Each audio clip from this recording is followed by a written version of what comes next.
This is Voices from the Field with Katie Lively and Jaden Mount. Today we have Coach Kelly Horne here today. She is the assistant coach at the University of South Alabama.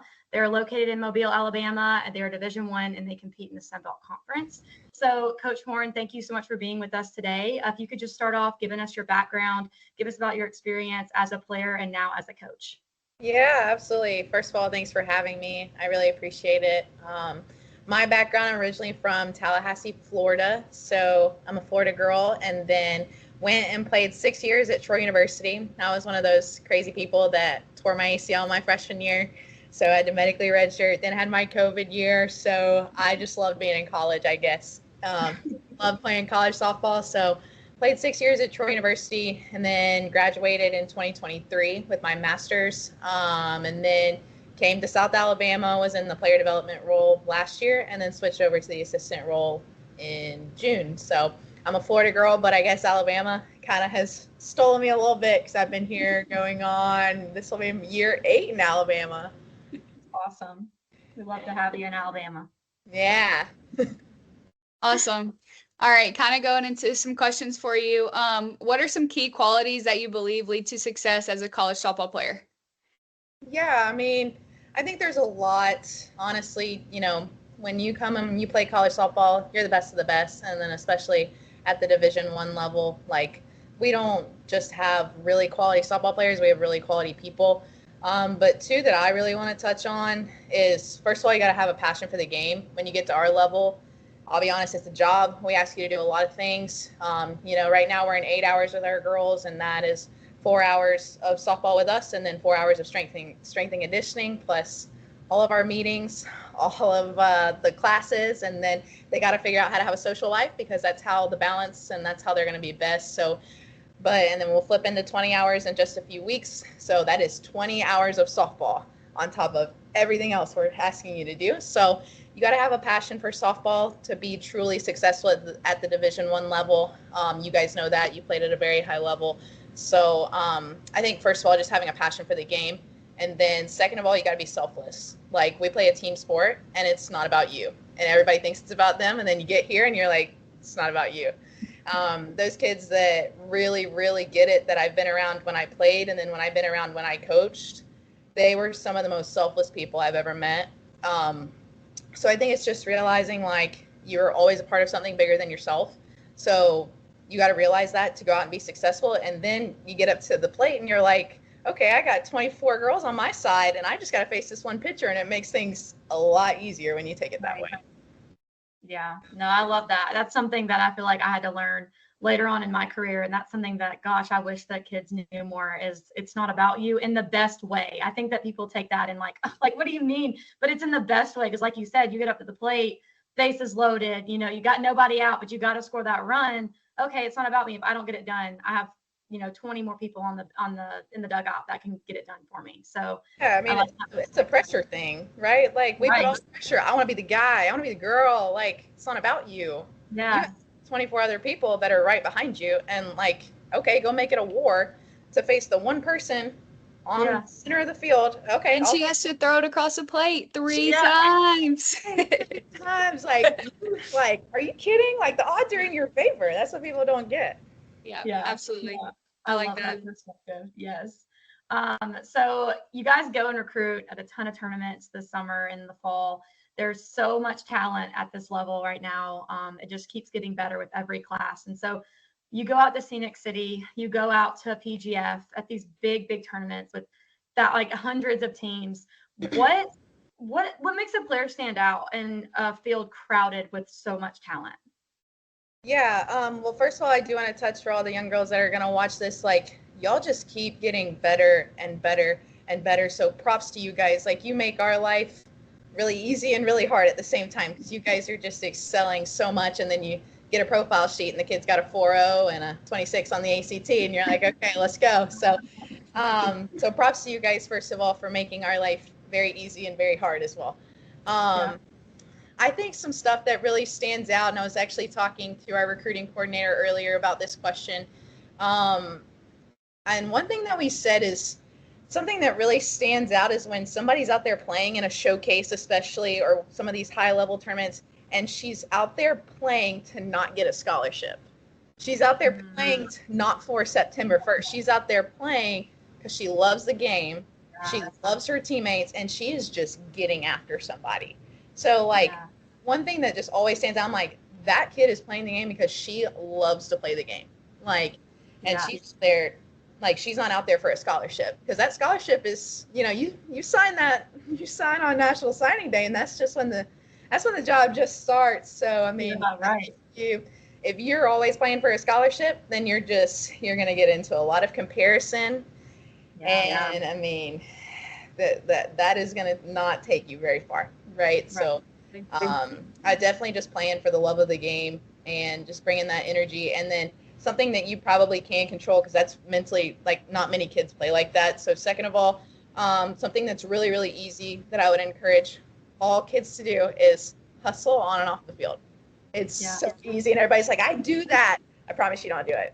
You don't do it every you might do it 9 times out of 10 times, but the one time I see you, I'm like, no, it's something that we still have to teach our girls. Like yesterday in our team meeting, we spoke for probably 20 to 30 minutes on controlling control the controllables. There it is, control the controllables. So, and I mean, we have 18-year-olds to 23-year-olds, and it's just blowing their mind. And I'm like, what can you control? I'm like, can you control the weather? No. Okay, so why are you mad that it's raining? Exactly. And you can always 100%. control your effort, your energy, your attitude, and just getting out there and hustling on off the field every time. I mean, you take it to softball, and everybody thinks you can control when you get a hit. Yeah, So exactly. an absolute seed at the center fielder, and she catches it. Is that my fault? No. Yeah. Pretty good. So September 1 is a week and a half away. It's getting really, really close. So we're going to dive into that. What advice would you give to a high school player looking to be recruited by a Division I program? I don't know. I mean, I would definitely just say, like, first of all, this is your day, but like, we have a big thing here at South Alabama. It is not a recruiting day. It is a recruiting process. So I would challenge a high school junior. It is a process. It is not one day, because if you put so much pressure on this one day and you don't get the phone call you want, you don't get the text message you want, you don't get the email that you want. And we've gotten to a point where social media is used for recruiting. So you're going to start comparing yourself to all these other kids that are posting on social media, which is great for them. And Twitter does tremendously help me and our program and all of Division I softball. So I'm not hating on that.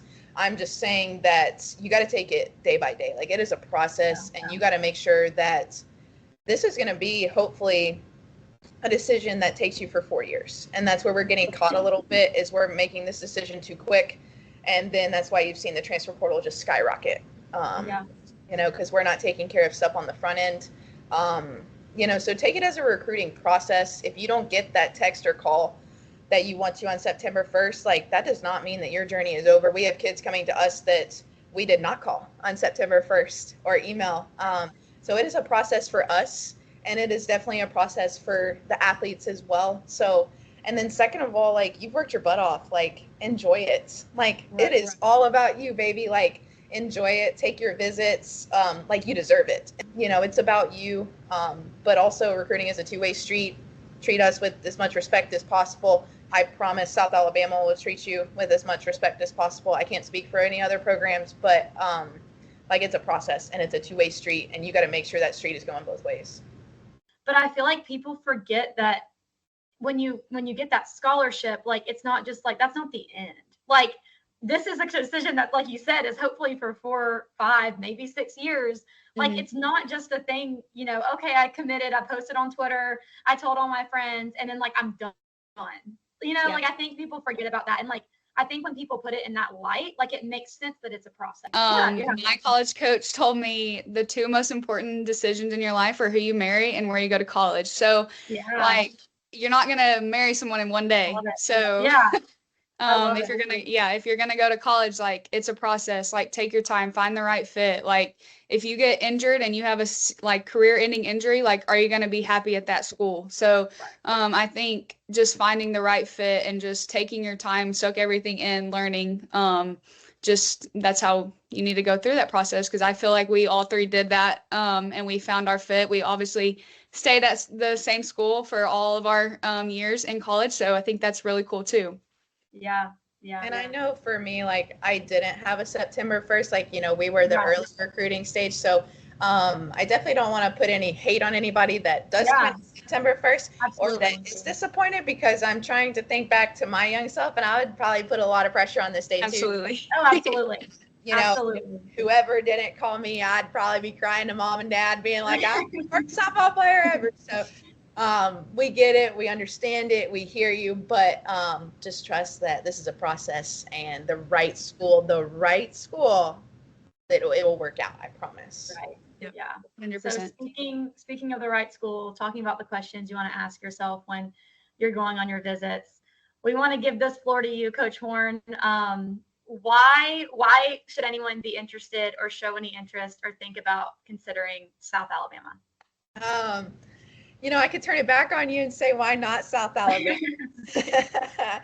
I mean, South Alabama, just like you mentioned earlier, like, we're a Division I school in the Sun Belt Conference, and I might be biased because I played in it and now I coach it, but the Sun Belt Conference is one of the toughest in the country. I know you guys agree with that. Like, I mean, you can't take a weekend off. So we play in a really, really high level conference. So that takes care of the back half of the season. And then I would challenge you guys to go look at, who we played last year. Like, you're going to play the top teams in the country if you choose to come play for South Alabama. So don't think that you're not going to go play the SEC teams, the ACC teams. And our schedule is going to come out very, very soon for the spring of 2025. And I think it's going to be pretty impressive as well. So, and then I'm just sitting here in our press box. I'm overlooking the field, and I'm like, it's absolutely gorgeous. So you get a gorgeous field and a gorgeous campus, and we're 40 minutes from the nearest beach. So you like to tan, you like to get your sun on, come play for us. But as far as coaching staff, like, we're a huge faith-based coaching staff. We like to get to know our kids. That's why we say it's a process. Other people disagree with us, and I'll offer on September 1st, and that's great. Recruiting has so many different philosophies, but we like to take it slow. And if you know our coaching staff, like, that's how we roll. We like to slow things down a little bit, get it right on the front end. So so when they get here and we just got our kids on campus, like, they're doing the right things, and we already know them. We know what we're getting, and we know what we can expect with them when they step on campus. Love it. Absolutely. Awesome. Well, thank you, Coach Horne, for being with us today. We loved your insight. I think that what you're saying is really going to resonate with a lot of girls, especially girls that are about to go through the recruiting process. So thank you for sharing your wisdom and your insight. We wish you the best of luck on this fall season and in the spring season, and we can't wait to see you guys in another NCAA regional. Perfect. Absolutely. Yeah, go Jags. Yes, always go Jags. Almost a comment from me. I just want to wish the 2026 class the absolute best of luck. If we do call you, if we don't call you, whoever is listening to this, like, you worked your butt off for this moment. So just know, South Alabama, like, we're proud of you guys, and we're excited to see what this 2026 class brings to the table. Always go Jags, and come play for the J. Yeah.